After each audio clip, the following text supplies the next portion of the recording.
Les samedis du néo-confinement, 31 octobre 2020. Depuis l'assassinat du professeur Samuel Paty, le débat fait rage sur l'état de droit. Certains souhaitent le remettre en cause pour permettre à la police de poursuivre plus facilement les criminels et leurs alliés.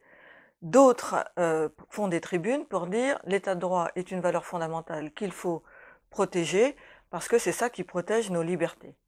Les deux ont raison, mais ne parlent pas de la même chose. C'est-à-dire que, effectivement, l'état de droit, c'est ce qui garantit, dans une démocratie, que le pouvoir est contrôlé par des normes juridiques et que donc le pouvoir ne fait pas n'importe quoi. D'ailleurs, historiquement, on oppose l'état de droit à l'état de police, c'est-à-dire un état où la police fait n'importe quoi. Mais l'état de droit est lié à la démocratie. C'est-à-dire que c'est pas quelque chose de stratosphérique avec des règles qui viennent de l'espace et qui s'imposeraient à nous de manière indiscutée. L'état de droit dans la démocratie, et en particulier dans une république, est constitué de normes décidées démocratiquement par les citoyens, et notamment par les instances représentatives des citoyens, le Parlement, et éventuellement par référendum.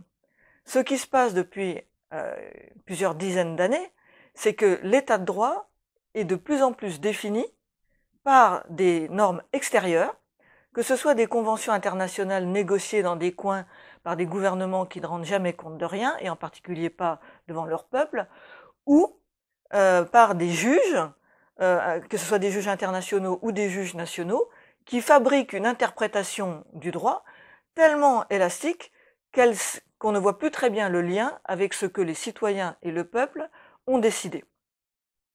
Et c'est ce lien qu'il faut aujourd'hui retrouver entre l'état de droit et la démocratie, c'est-à-dire refonder l'appareil judiciaire et juridique dans la volonté du peuple. Et ça implique que chacun soit à sa place, c'est-à-dire que le Parlement légifère sous le contrôle du peuple et de manière représentative.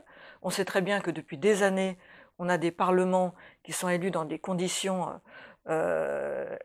désastreuses et qu'ils représentent très peu le peuple. On sait par ailleurs qu'avec notre Constitution, l'exécutif fait un peu ce qu'il veut et peut tordre le bras du Parlement.